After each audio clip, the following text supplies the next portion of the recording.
Bethany Diaspora Church ki nung sizarabay chile na umar mapangsing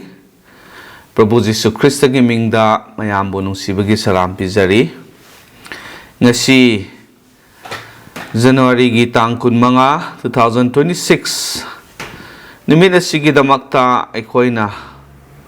pamin nagadawri ba text si James chapter 2 verses 25 and 26 asi oy gani masida ako'y ni yingba matamda faith without works haibasi amuk kahana makha samtabo oy na James na naibna pasi ako'y na uba pange maramaduna thawai yaodaba hakchang na sibagum Thabak Yaodaba Thajaba su sibani Thabak Yaodaba Thajaba haibasini Ekoina text asi munna yenglabadi masida Thajabagi maramda hena mayek sengna Apostle James na takpibase koi uba phangani Manipuri gi Bible da pathok chage mayam na tabiyo Matau adugumna oktabi rahapna pau pubasing adu lausin biraga atopa lambi amada thadokhiba matamda thabakki mapana mahakpu chumhanbiba natra maramaduna thawai yaodaba hakchangna sibagum thabak yaodaba thajabasu sibani Ichili nausing masigi problem yamna luraba problem asi amukhanna James na deal tauba nainaba asi koi na uba phange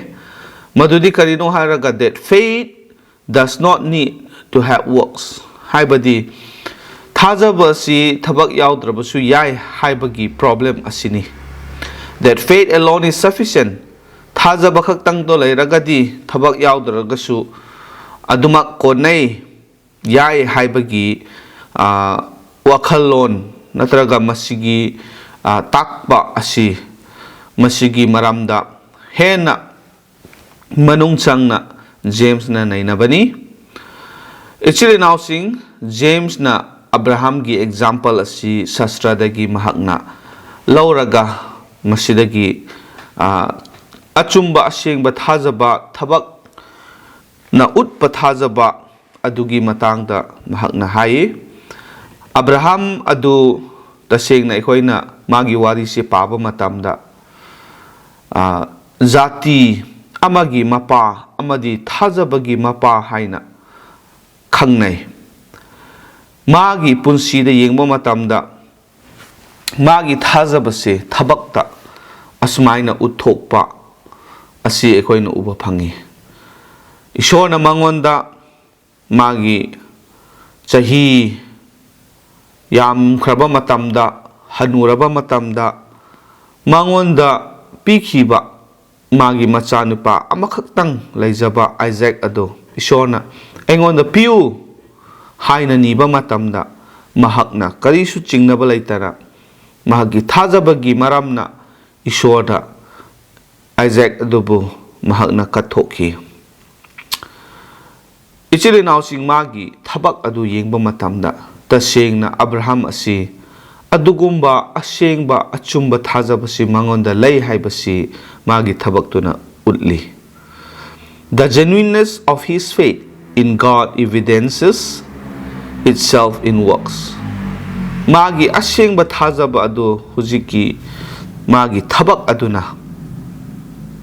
aikoina sakhi oina uba phangi loina na ichili nausing masida aikoina manungchang na yengba matamda wakhal tauba matamda karigi damakta James na sastra dagi smaina citing tauraga mahakna thajabagi matang asida nainari bano haiba kanda Isorgi sastra asida ngasagi authority asilay aduga it is definitive Isorgi wahai sidagi ikoy ni yengba matamda masi taseng na chumle masi ꯑꯗꯨꯃꯛꯅꯤ ꯍꯥꯏꯕꯁꯤ ꯃꯌꯦꯛ ꯁꯦꯡꯍꯟꯕꯤꯕ ꯑꯗꯨꯒ it is instructive ꯑꯩꯈꯣꯏꯒꯤꯗꯃꯛꯇ ꯌꯥꯝꯅ ꯇꯥꯛꯄꯤꯕ ꯈꯪꯍꯟꯕꯤꯕ ꯍꯦꯟꯅ ꯇꯝꯖꯅꯤꯡꯉꯥꯏ ꯑꯣꯏꯕ ꯑꯗꯨꯒ it is inspirational ꯃꯔꯝꯗꯤ ꯏꯁꯣꯔꯒꯤ ꯁꯥꯁꯇ꯭ꯔꯗꯒꯤ ꯑꯩꯈꯣꯏꯅ ꯌꯦꯡꯂꯒ ꯃꯗꯨꯗꯒꯤ ꯑꯩꯈꯣꯏꯅ ꯈꯪꯕ ꯃꯇꯝꯗ ꯃꯌꯦꯛ ꯁꯦꯡꯍꯟꯕ ꯃꯇꯝꯗ ꯑꯩꯈꯣꯏꯒꯤ ꯊꯃꯣꯏꯗ ꯃꯁꯤ ꯀꯔꯤ ꯍꯥꯏꯒꯅꯤ ꯄꯨꯛꯅꯤꯡ ꯊꯧꯒꯠꯄꯤꯕ ꯑꯗꯨꯒ ꯑꯩꯈꯣꯏꯅꯁꯨ ꯃꯗꯨꯒꯤ ꯏꯟꯅꯤꯡꯕ ꯇꯧꯅꯤꯡꯕ ꯑꯗꯨꯒꯤ ꯋꯥꯈꯜꯂꯣꯟ ꯑꯗꯨ ꯂꯩꯍꯜꯂꯤ ꯂꯣꯏꯅꯅ ꯉꯁꯤꯒꯤ ꯇꯦꯛꯁ ꯑꯁꯤꯗ ꯑꯩꯈꯣꯏꯅ ꯌꯦꯡꯕ ꯀꯥꯟꯗ ꯑꯇꯣꯞꯄ ꯑꯦꯛꯖꯥꯝꯄꯜ ꯑꯃ ꯃꯍꯥꯛꯅ ꯁꯥꯏꯠ ꯇꯧꯋꯦ ꯃꯍꯥꯛꯅ ꯑꯃꯨꯛꯀ ꯂꯧꯏ ꯃꯗꯨꯗꯤ ꯀꯅꯥꯅꯣ ꯍꯥꯏꯕ ꯃꯇꯝꯗ example of Rahab ꯀꯧꯕ ꯅꯨꯄꯤ ꯃꯍꯥꯛꯀꯤ ꯊꯥꯖꯕ ꯑꯁꯤꯒꯤ ꯃꯔꯝꯗ ꯃꯍꯥꯛꯅ ꯑꯃꯨꯛꯀ ꯂꯧꯔꯒ ꯃꯁꯤꯒꯤ ꯑꯆꯨꯝꯕ ꯊꯥꯖꯕ ꯑꯁꯤꯒꯤ ꯃꯇꯥꯡꯗ ꯃꯥꯅ ꯇꯥꯛꯄꯤꯕ ꯑꯃꯗꯤ ꯑꯔꯥꯟꯕ ꯊꯥꯖꯕ ꯊꯕꯛ ꯌꯥꯎꯗꯕ ꯊꯥꯖꯕ ꯑꯁꯤ ꯑꯁꯤꯕ ꯊꯥꯖꯕꯅꯤ ꯍꯥꯏꯅ ꯃꯍꯥꯛꯅ ꯐꯣꯡꯗꯣꯛꯂꯤꯕ ꯑꯁꯤ ꯍꯦꯟꯅ ꯃꯌꯦꯛ ꯁꯦꯡꯅꯅꯕꯒꯤꯗꯃꯛꯇ ꯃꯁꯤ ꯇꯧꯕꯅꯤ ꯔꯥꯍꯥꯕꯀꯤ ꯋꯥꯔꯤ ꯑꯁꯤ ꯑꯩꯈꯣꯏꯅ ꯌꯦꯡꯕ ꯀꯥꯟꯗ ꯖꯣꯁꯨꯋꯥꯒꯤ ꯆꯦꯞꯇꯔ 2ꯗ ꯑꯩꯈꯣꯏꯅ ꯎꯕ ꯐꯪꯉꯤ ꯑꯣꯜ ꯇꯦꯁꯇꯃꯦꯟꯗ ꯔꯥꯍꯥꯕꯁꯦ ꯀꯅꯥꯅꯣ ꯍꯥꯏꯕ ꯀꯥꯟꯗ ꯃꯍꯥꯛ ꯑꯁꯤ ꯉꯁꯥꯏꯒꯤ ꯀꯔꯤ ꯍꯥꯏꯒꯅꯤ prostitute ꯑꯣꯛꯇꯕꯤ ꯅꯨꯄꯤ ꯑꯃ ꯑꯣꯏꯅ ꯑꯩꯈꯣꯏꯅ ꯃꯥꯒꯤ ꯋꯥꯔꯤꯁꯤꯗ ꯎꯕ ꯐꯪꯉꯤ ꯑꯗꯨꯃꯛꯄꯨ ꯌꯥꯝꯅ ꯀꯔꯤ ꯍꯥꯏꯒꯅꯤ ꯇꯝꯖꯅꯤꯡꯉꯥꯏ ꯑꯣꯏꯕ ꯊꯥꯖꯕꯒꯤ ꯃꯔꯝꯗ ꯑꯩꯈꯣꯏꯅ ꯃꯁꯤꯗ ꯃꯥꯒꯤ ꯋꯥꯔꯤꯁꯤꯗ ꯎꯑꯦ ꯑꯗꯨꯒ ꯃꯁꯤꯒꯤ ꯋꯥꯔꯤ ꯑꯁꯤꯗ ꯊꯥꯖꯕ ꯑꯁꯤ ꯊꯕꯛ ꯌꯥꯎꯗꯅ ꯑꯣꯏꯕ ꯌꯥꯗꯦ ꯊꯥꯖꯕ ꯑꯁꯤ ꯊꯕꯛꯀ ꯆꯠꯃꯤꯟꯅꯩ ꯍꯥꯏꯕꯁꯤ ꯑꯃꯨꯛꯀ ꯎꯠꯄꯤꯕꯅꯤ ꯑꯩꯈꯣꯏ ꯖꯣꯁꯨꯋꯥꯒꯤ ꯆꯦꯞꯇꯔ 2 ꯄꯥꯁꯤ ꯖꯣꯁꯨꯋꯥꯒꯤ ꯆꯦꯞꯇꯔ 2 ꯚꯔꯁꯦꯁ 8 ꯍꯧꯔꯒ ꯑꯩꯈꯣꯏꯅ ꯃꯈꯥ ꯁꯝꯊꯅ ꯄꯥꯕ ꯃꯇꯝꯗ ꯃꯁꯤ ꯑꯩꯈꯣꯏ ꯌꯥꯝꯅ ꯃꯌꯦꯛ ꯁꯦꯡꯅ ꯎꯕ ꯐꯪꯒꯅꯤ ꯖꯣꯁꯨꯋꯥꯒꯤ ꯋꯥꯔꯤ ꯑꯁꯤ ꯑꯩꯈꯣꯏ ꯄꯥꯁꯤ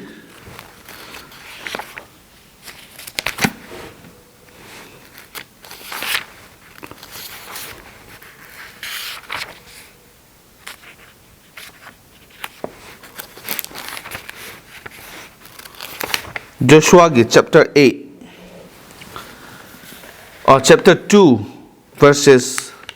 8 tagi horaga aikoi pasi masi ai patokke maramdi masina aikoi gi damakta hena aikoi na khangningiba asi mayek singhan bigani Joshua chapter 2 gi verses 8 to 16 asi ipage nipa ani aduna hiptringaida Rahabna yumthakta makhoigi manakta kakhatlami aduga mahakna nipasing aduda haiki Jehovahna nakhoida leibak asi pirabani haiba aina khangi aduga nakhoigi maramna aikhoi yamna kiba pokle amasung nakhoigi maramna leibak asigi mi pumnamak mipainare nakhoina Egyptagi tholakpada Jehovahna nakhoigi mangda angangba samudragi ising kanghan bikhiba aduga nakhoina tumna manghan khiba Jordan turengi wangmada leiba Amorigi mi singi ningthau Sihon amasung okta nakhoina tawkhiba adu aikhoina tare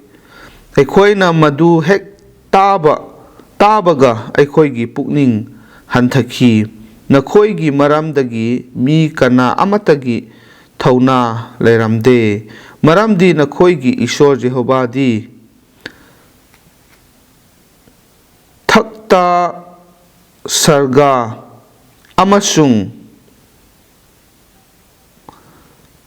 khada malem animaki ishoni maram aduna hojik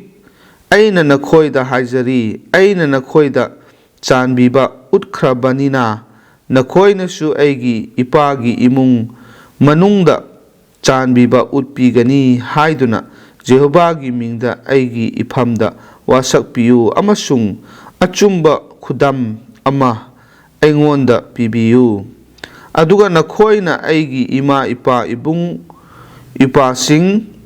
iche inau sing amasung makhoigi leiriba pumnamakpu hingna thambiyu amasung sibadagi aikhoigi thawai kanbiyu nipa ani aduna mangonda khumki nahakna aikhoigi thabak asi phongdoktrabadi nahakki nahutta aikhoigi thawai mangsanu Jehovahna leibak asi aikhoida pibiba matamda asumna oigani madudi aikhoina nangonda chanbiba utpigani amasung chumna loina bigani ichile nausing hojiki aikhoina pariba text sida yamna mayek sengna ure 15 ga 16 asisu ai page adudagi rahabna makhoibu thongnawdagi thauri amada kumtha hanki maramdi mahakki yum adu sahargi chekpal mathakta sarami amasung mahakna chekpal mathakta lerami aduga mahakna makhoida haiki tanakhiba mising aduna nakhoibu phangdanaba nakhoi chingda chatlo tanakhiba mising aduna halaktuiba phawba numit humni nakhoi maduda lotuna layu aduga makhoina halaklaba matungda nakhoina chatkro ichile nausing Rahab ki story asi aikhoina yengba kanda masi yamna kari haigani careful oina phajana aikoi ningthijana paba darka yam oye masida aikhoina ubase two spices ngasai lam adu yengsinanabagi damakta pau puba mi ani se lae aduga loinana makhoina lakpa matam aduda makhoigi damakta yamna kari haigani khudong thiba yaba mayam ama yaudi haibase aikhoina khangi karigumba lam aduda leiriba Jericho gi mising aduna makhoibu uraga phakraba taradi makhoi asi sibagi chairak phawba phangba yabani makhoi si hatpiba yai adumangpu makhoina changlaaga khudingmak si yengba matungda ngasagi hairiba Rahab ki yum asida makhoi asi lakhi aduga masida Rahabna magi are palawgadabasi yengba matamda yamna aruba amani maramdi makhoina mangonda lot pamatam aduda mana Jericho gi ningthau aduda laiba hojiki Israel gi mi ani adu spice ani adu mahakna pithokhiba yai adu natraga makhoibu lot tuna thamba ama masigi ani sigi manung asida mahak khangadawribani aduna masi yamna araibadi oide adumakpu magi thajaba asi mana tawtholakpa thabak asida aikhoina uba phangi magi thabak asida magi asengba achumba thajaba adu masida ubani masi karmaina mana thajarambano haiba kanda ngasagi aikhoina pakhiba text aduda yamna mayek sengna ure madudi karino haiba kanda ngasagi Israel gi ishor asina kari tawkhi haibase makhoina tai Rahab ma masamak nasu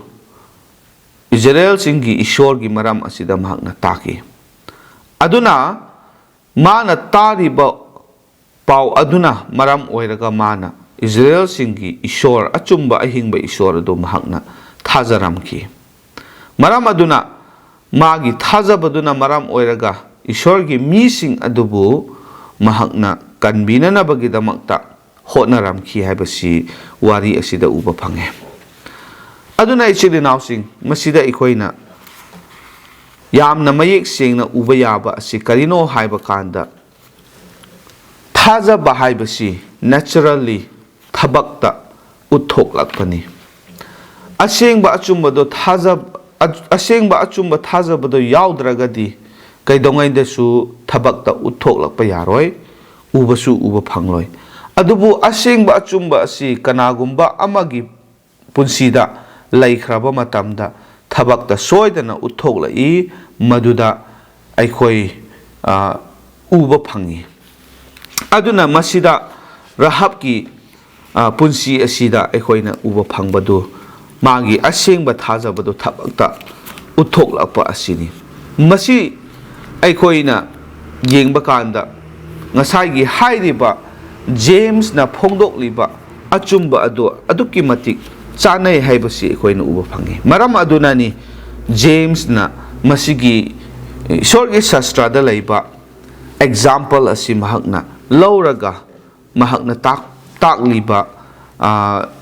ꯊꯥꯖꯕꯒꯤ ꯃꯔꯝꯗ ꯇꯥꯛꯏꯕ ꯑꯁꯤ ꯃꯍꯥꯛꯅ ꯑꯃꯨꯛꯀ ꯃꯌꯦꯛ ꯁꯦꯡꯍꯟꯕꯅꯤ This was what James had sought to prove. ꯃꯁꯤ ꯃꯥꯅ prove ꯇꯧꯅꯤꯡꯕꯃꯛ ꯑꯗꯨꯅꯤ ꯏꯆꯤꯜ ꯏꯅꯥꯎꯁꯤꯡ ꯃꯥꯅ ꯍꯥꯏꯔꯤꯕ ꯊꯥꯖꯕ ꯍꯥꯏꯕꯁꯤ ꯊꯕꯛꯅ ꯎꯠꯄꯅꯤ ꯊꯕꯛꯅ ꯇꯥꯛꯄꯅꯤ ꯃꯁꯤ ꯊꯕꯛꯅ ꯎꯍꯟꯕ ꯉꯝꯕꯅꯤ ꯍꯥꯏꯅ ꯃꯥꯅ ꯐꯣꯡꯗꯣꯛꯂꯤꯕ ꯑꯗꯨ ꯍꯧꯖꯤꯛꯀꯤ ꯔꯥꯍꯥꯕꯀꯤ ꯋꯥꯔꯤ ꯑꯃꯗꯤ ꯑꯕ꯭ꯔꯥꯍꯥꯝꯒꯤ ꯋꯥꯔꯤ ꯑꯁꯤ ꯄꯥꯕ ꯀꯥꯟꯗ ꯑꯩꯈꯣꯏꯅ ꯃꯌꯦꯛ ꯁꯦꯡꯅ ꯎꯕ ꯐꯪꯏ He chose two examples who were vastly different. Abrahamga Rahab asi tasengna yengba kanda makoyse yamna tonganba miyoysingni. Abraham asi the father of Israel. Israel machasingi mapa haina khangnai. Rahab asi kanano haiba kanda Gentile atopa jati adusu harlot oktabi nupi oina lairami. Adumakpu masida aikoina manaba aikoina ubasi karino haiba kanda a genuine faith in God. Tasengna thamoi sengna achumba thajaba galoina na isoda makoina leiba thajaba ase masi aikoina uba phangi. Makoi animakta masigi achumba asengba isoda thajaba se makoida lai. Aduga loina na makoina leiriba thajaba adu thabakta uthokpa. A faith that expresses itself in works. Masi makoi animak asida uba phangi chilenausing.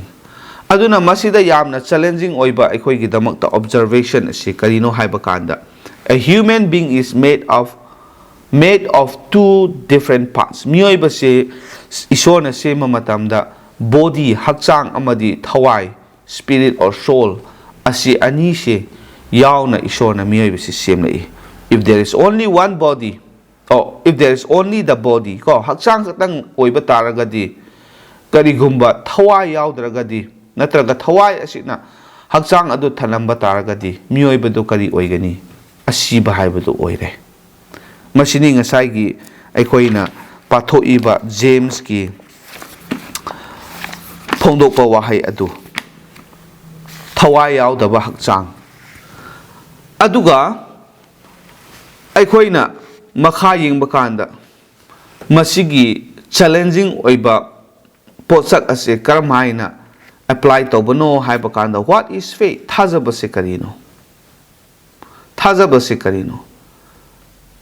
hojiki hairiba thawai yaudaba hakchang adu siba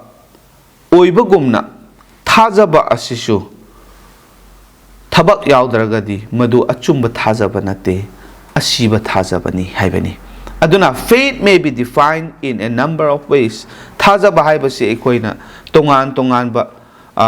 lambida tongan ba maong da aikoina define tawba yai. There are many elements to be found in genuine faith. Genuine faith ki manung asida tongan ba macha mayam ama lay haibasi aikoi khangadabani. Faith is made up of two main elements. Thajaba asi karina semgatli haiba kanda yamna maru oiba macha ani changna thajaba si semani. Faith in God that leads to work. Thajaba si ꯑꯁꯦꯡꯕ ꯑꯆꯨꯝꯕ ꯊꯥꯖꯕ ꯏꯁꯣꯔꯗ ꯂꯩꯕ ꯃꯇꯝꯗ ꯃꯗꯨꯅ ꯊꯕꯛ ꯄꯥꯡꯊꯣꯛꯍꯟꯕ, ꯊꯕꯛ ꯇꯧꯍꯟꯕ. ꯑꯗꯨꯒ faith without works, ꯊꯥꯖꯕ ꯍꯥꯏꯔꯒ ꯊꯕꯛ ꯌꯥꯎꯗꯕꯁꯤꯗꯤ ꯀꯔꯤꯅꯣ ꯍꯥꯏꯕ ꯀꯥꯟꯗ ꯃꯗꯨꯒꯤ ꯊꯥꯖꯕ ꯑꯗꯨꯗꯤ ꯑꯁꯤꯕ ꯊꯥꯖꯕ ꯑꯗꯨꯅꯤ. ꯃꯗꯨꯒꯤ ꯊꯥꯖꯕꯗꯨꯗꯤ ꯁꯤꯕꯅꯤ ꯍꯥꯏꯕꯁꯤ ꯑꯄꯣꯁꯇꯜ ꯖꯦꯝꯁꯅ ꯇꯥꯛꯄꯤ. ꯑꯗꯨꯅ ꯈ꯭ꯋꯥꯏꯗꯒꯤ ꯃꯔꯨ ꯑꯣꯏꯅ ꯑꯩꯈꯣꯏꯅ ꯈꯪꯒꯗꯕꯁꯦ, ꯑꯩꯈꯣꯏꯅ ꯊꯥꯖꯕ ꯍꯥꯏꯕ ꯇꯥꯔꯒꯗꯤ ꯏꯁꯣꯔꯗ ꯊꯥꯖꯕ, ꯑꯆꯨꯝꯕ ꯊꯥꯖꯕ ꯑꯗꯨ ꯑꯩꯈꯣꯏꯅ ꯌꯦꯡꯕ ꯃꯇꯝꯗ ꯊꯕꯛꯇ ꯎꯠꯊꯣꯛꯄ, ꯊꯕꯛꯇ ꯄꯥꯡꯊꯣꯛꯄ ꯍꯥꯏꯕꯁꯤ ꯃꯁꯤ ꯁꯣꯏꯗꯅꯃꯛꯀꯤ ꯑꯣꯏꯒꯅꯤ ꯍꯥꯏꯕꯅꯤ. ꯑꯗꯨꯅ ꯀꯅꯥꯒꯨꯝꯕ ꯑꯃꯅ ꯑꯩ ꯏꯁꯣꯔ ꯊꯥꯖꯩ ꯅꯠꯇ꯭ꯔꯒ ꯑꯩ ꯊꯥꯖꯕ ꯃꯤꯅꯤ ꯍꯥꯏꯅ ꯂꯩꯔꯒ ꯃꯥꯒꯤ ꯄꯨꯟꯁꯤꯗ ꯀꯔꯤ ꯑꯃꯠꯇ ꯊꯕꯛ ꯑꯣꯏꯅ ꯎꯠꯊꯣꯛꯄ ꯉꯝꯗꯕ, ꯊꯕꯛ ꯑꯣꯏꯅ ꯄꯥꯡꯊꯣꯛꯇꯕ, ꯑꯗꯨꯒ ꯑꯩꯈꯣꯏꯅ ꯎꯕ ꯌꯥꯕ ꯊꯕꯛ ꯑꯃ ꯐꯥꯎꯕ ꯃꯉꯣꯟꯗꯒꯤ ꯊꯣꯛꯂꯛꯇꯕ ꯇꯥꯔꯒꯗꯤ ꯃꯍꯥꯛꯀꯤ ꯊꯥꯖꯕ ꯑꯗꯨ ꯑꯁꯤꯕ ꯊꯥꯖꯕ ꯑꯗꯨꯅꯤ. ꯑꯆꯨꯝꯕ ꯑꯁꯦꯡꯕ ꯊꯥꯖꯕꯗꯨ ꯅꯠꯇꯦ ꯍꯥꯏꯕꯅꯤ. ꯑꯗꯨꯒ ꯂꯣꯏꯅꯅ ꯏꯆꯤꯜ ꯏꯅꯥꯎꯁꯤꯡ, ꯃꯁꯤꯗ ꯑꯩꯈꯣꯏꯅ ꯌꯥꯝꯅ ꯈꯨꯗꯣꯡꯊꯤꯅꯤꯡꯉꯥꯏ ꯑꯣꯏꯕ, ꯗꯦꯟꯖꯔ ꯑꯣꯏꯕ ꯑꯗꯨꯗꯤ ꯀꯔꯤꯅꯣ ꯍꯥꯏꯕ ꯀꯥꯟꯗ having a dead faith. ꯑꯩꯅ ꯊꯥꯖꯕ ꯂꯩꯔꯦ, ꯑꯩ ꯊꯥꯖꯔꯦꯗꯤ ꯍꯥꯏꯔꯒ ꯑꯩꯒꯤ ꯊꯥꯖꯕꯗꯨꯅ ꯑꯁꯤꯕ ꯊꯥꯖꯕ ꯑꯗꯨ ꯑꯣꯏꯕ ꯇꯥꯔꯗꯤ ꯃꯁꯤ ꯑꯩꯈꯣꯏꯒꯤꯗꯃꯛꯇ ꯌꯥꯝꯅ ꯃꯥꯡꯖꯅꯤꯡꯉꯥꯏ ꯑꯣꯏꯕ, ꯌꯥꯝꯅ ꯗꯦꯟꯖꯔ ꯑꯣꯏꯕ ꯑꯃꯅꯤ ꯍꯥꯏꯕꯁꯤ ꯑꯩꯈꯣꯏ ꯈꯪꯒꯗꯕꯅꯤ. ꯃꯔꯝꯗꯤ ꯀꯔꯤꯅꯣ ꯍꯥꯏꯔꯒ many mistake being religious as true faith. ꯑꯩ ꯙꯔꯃ ꯆꯦꯟꯕꯒꯤ ꯊꯕꯛ ꯃꯌꯥꯝ ꯑꯃ ꯇꯧꯔꯒꯗꯤ, ꯑꯦꯛꯖꯥꯝꯄꯜ ꯑꯃꯗ ꯑꯩ ꯆꯔꯆ ꯆꯠꯂꯒ ꯅꯠꯇ꯭ꯔꯒ ꯃꯤꯒꯤ ꯃꯇꯦꯡ ꯄꯥꯡꯂꯒ ꯐꯠꯇꯕ ꯊꯕꯛ ꯇꯧꯗ꯭ꯔꯒꯗꯤ ꯑꯩꯁꯦ ꯉꯁꯥꯏ ꯑꯆꯨꯝꯕ ꯊꯥꯖꯕꯗꯣ ꯂꯩꯔꯦ ꯍꯥꯏꯅ ꯈꯟꯕ, ꯃꯁꯤꯁꯨ ꯃꯌꯥꯝ ꯑꯃ ꯂꯩꯇꯕ ꯅꯠꯇꯦ. ꯃꯁꯤ ꯑꯔꯥꯟꯕꯅꯤ, ꯃꯁꯤ ꯃꯤꯁꯇꯦꯛꯅꯤ, ꯃꯁꯤ ꯁꯣꯏꯔꯕꯅꯤ. ꯃꯔꯝꯗꯤ ꯑꯩꯈꯣꯏꯅ ꯏꯁꯣꯔꯗ ꯑꯁꯦꯡꯕ ꯊꯥꯖꯕꯗꯣ ꯂꯩꯕ ꯃꯇꯝꯗ ꯊꯕꯛ ꯑꯗꯨ ꯂꯥꯛꯀꯗꯧꯕꯅꯤ. ꯑꯗꯨꯒ ꯂꯣꯏꯅꯅ others argue that faith is verbal confession of belief in God without works. ꯉꯁꯥꯏꯒꯤ ꯍꯥꯏꯔꯤꯕ ꯊꯕꯛ ꯌꯥꯎꯗꯕꯤꯗ ꯏꯁꯣꯔꯕꯨ ꯊꯥꯖꯔꯦ ꯍꯥꯏꯅ ꯋꯥꯍꯩꯅ ꯐꯣꯡꯗꯣꯛꯄ ꯑꯗꯨ ꯊꯥꯖꯕꯅꯤ ꯍꯥꯏꯅ ꯈꯜꯂꯤꯕ ꯑꯗꯨꯁꯨ ꯆꯨꯝꯗꯕꯅꯤ ꯍꯥꯏꯕꯅꯤ. Still others do not understand that they may have only a dead faith. ꯑꯗꯨꯒ ꯃꯤ ꯈꯔꯅ ꯌꯥꯝꯅ ꯗꯦꯟꯖꯔ ꯑꯣꯏꯕꯁꯦ ꯀꯔꯤꯅꯣ ꯍꯥꯏꯕ ꯀꯥꯟꯗ ꯊꯥꯖꯕꯗꯤ ꯂꯩꯔꯦ ꯍꯥꯏꯔꯒ ꯃꯈꯣꯏꯒꯤ ꯊꯥꯖꯕꯗꯣ ꯑꯁꯤꯕ ꯊꯥꯖꯕ ꯑꯣꯏꯕ, ꯑꯁꯦꯡꯕ ꯑꯆꯨꯝꯕ ꯊꯥꯖꯕꯗꯣ ꯑꯣꯏꯗꯕ. ꯃꯁꯤ ꯌꯥꯝꯅ ꯑꯆꯧꯕ ꯗꯦꯟꯖꯔꯅꯤ. ꯃꯔꯝꯗꯤ ꯃꯗꯨꯒꯤ ꯃꯅꯨꯡ ꯑꯗꯨꯗ ꯑꯩꯈꯣই ꯂꯩꯕ ꯇꯥꯔꯒꯗꯤ ꯑꯩꯈꯣꯏꯒꯤ ꯊꯥꯖꯕꯗꯣ ꯑꯩꯈꯣꯏꯒꯤꯗꯃꯛꯇ ꯀꯔꯤꯁꯨ ꯀꯥꯟꯅꯕ ꯑꯣꯏꯔꯣꯏ ꯍꯥꯏꯕꯁꯤꯅꯤ. ꯑꯗꯨꯅ ꯏꯆꯤꯜ ꯏꯅꯥꯎꯁꯤꯡ, ꯉꯁꯤ ꯃꯌꯥꯝꯗ ꯄꯨꯛꯅꯤꯡ ꯊꯧꯒꯠꯆꯅꯤꯡꯕ, ꯆꯦꯂꯦꯟꯖ ꯇꯧꯅꯤꯡꯕ ꯑꯗꯨꯗꯤ to check our faith. ꯑꯩꯈꯣꯏꯒꯤ ꯊꯥꯖꯕꯁꯦ ꯑꯩꯈꯣই ꯑꯃꯨꯛ ꯍꯟꯅ ꯆꯦꯛ ꯇꯧꯁꯤ, ꯌꯦꯡꯁꯤ, ꯆꯨꯝꯂꯤꯕ꯭ꯔꯥ. ꯑꯗꯨꯒ ꯀꯔꯤꯒꯨꯝꯕ ꯑꯆꯨꯝꯕ ꯑꯁꯦꯡꯕ ꯊꯥꯖꯕꯗꯣ ꯂꯩꯕ ꯃꯇꯝꯗ ꯃꯊꯪꯗ ꯀꯔꯤ ꯇꯧꯒꯅꯤ? To develop our faith. ꯑꯩꯈꯣꯏꯒꯤ ꯊꯥꯖꯕꯁꯦ ꯍꯦꯟꯅ ꯆꯥꯎꯈꯠꯅꯤꯡꯉꯥꯏ, ꯃꯄꯨꯡ ꯐꯥꯕ ꯑꯣꯏꯅꯤꯡꯉꯥꯏ, ꯍꯦꯟꯅ ꯆꯥꯎꯅ ꯊꯕꯛ ꯃꯌꯥꯝ ꯑꯃ ꯄꯥꯡꯊꯣꯛꯄ ꯌꯥꯅꯅꯕꯒꯤꯗꯃꯛꯇ ꯑꯩꯈꯣই ꯍꯣꯠꯅꯕ ꯗꯔꯀꯥꯔ ꯑꯣꯏꯌꯦ, ꯃꯁꯤ ꯁꯦꯝꯒꯠꯄ ꯗꯔꯀꯥꯔ ꯑꯣꯏꯌꯦ. ꯑꯔꯣꯏꯕꯗ to deepen our faith. ꯑꯩꯈꯣꯏꯒꯤ ꯊꯥꯖꯕꯁꯦ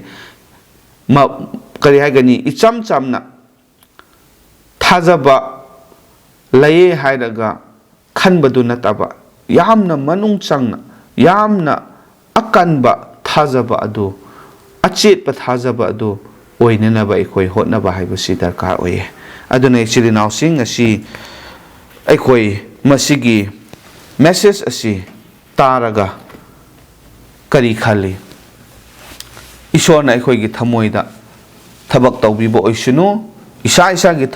ꯊꯥꯖꯕꯁꯤ ꯑꯩꯈꯣই ꯌꯦꯡꯁꯤ. ꯊꯕꯛ ꯌꯥꯎꯗꯕ ꯊꯥꯖꯕꯗꯨ ꯑꯣꯏꯕ꯭ꯔꯥ? ꯅꯠꯇ꯭ꯔꯒ ꯑꯩꯒꯤ ꯊꯥꯖꯕ ꯑꯁꯤ ꯇꯁꯦꯡꯅ ꯑꯩꯅ ꯍꯤꯡꯂꯤꯕ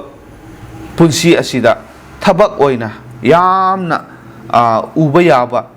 ꯀꯌꯥꯃꯔꯨꯝ ꯑꯃ ꯑꯩ ꯄꯥꯡꯊꯣꯛꯂꯒ ꯂꯩꯕ꯭ꯔꯥ ꯍꯥꯏꯕꯁꯤ ꯑꯩꯈꯣই ꯌꯦꯡꯒꯗꯕꯅꯤ. ꯑꯗꯨꯒ ꯑꯩꯈꯣꯏꯒꯤ ꯊꯥꯖꯕꯁꯦ ꯄꯤꯛꯅ ꯑꯩꯈꯣꯏꯒꯤ ꯁꯣꯟꯅ ꯂꯩꯕ ꯇꯥꯔꯒꯗꯤ ꯍꯦꯟꯅ ꯆꯥꯎꯈꯠꯅꯤꯡꯉꯥꯏ ꯍꯣꯠꯅꯁꯤ. ꯍꯦꯟꯅ ꯑꯆꯦꯠꯄ ꯊꯥꯖꯕꯗꯨ ꯏꯁꯣꯔꯅ ꯑꯩꯈꯣꯏꯒꯤ ꯄꯨꯟꯁꯤꯗ ꯑꯣꯏꯍꯟꯕꯤꯕ ꯑꯣꯏꯁꯅꯨ ꯍꯥꯏꯕꯁꯤ ꯍꯥꯏꯔꯒ matang asida loisinjage takraba mipum khuding maki mathakta isor na hena bor pinabibo isinu isor dang haktang haijasi wangthoi singthoi raba sargadalai bai pai sor nak puthagatli ngasigi numit asida nahak na ikhoi bunung sibagbigadamata nahakki wahai asidagi ikhoi amuk paraga maruoina James na takpiba achumba asingba thajaba thabakta utpa thajaba adugi matangda ikhoibu amuk hanna takpiduna ikhoibu khanghanbiba asigidamakta thagatsai aduga loinana ikhoina karigumba aranba chumdaba asiba thajaba aduda ikhoi leiba tarabasu sure ngasigi message asina ikhoigi damakta hena kanaba pinabibo isinu aduga achumba thajaba aduda ikhoi lakpagi yamna chawna thong adu hangdokpibo isinu loinana pai sor ikhoi achumba thajaba du phanglaga chawkhat halaga yamna achet pathajaba du mayam pumnamakki mathakta ikhoi masi phangba ngamnanaba nahaki thawai aduna ikhoi bu sokpiduna nahaki thaujal adu phanghanbiu haiduna pathana si tawjabani ngasi diaspora message asibu tabi kharpa mipum khudingmakki mathakta thawai hakchang animakki bor pinabiu magi darkar khudingmak matam chana isorna hakna pibiduna ikhoi khudingmaknasu punsi leiriba makhai asida nahakpu thagatchaba ngamnanaba nahakki minglenbu yamna wangna thangatchaba ngamnanaba pangal aduga nahakki bor adu pibiu haiduna khudingmak asigidamakta ikhoibu paptagi handokpiba amata ngairaba kanbiba mapu Prabhu Jisu Kristagi mingda nijabani amen. Thank you. Isor na bor pinabibo isinu.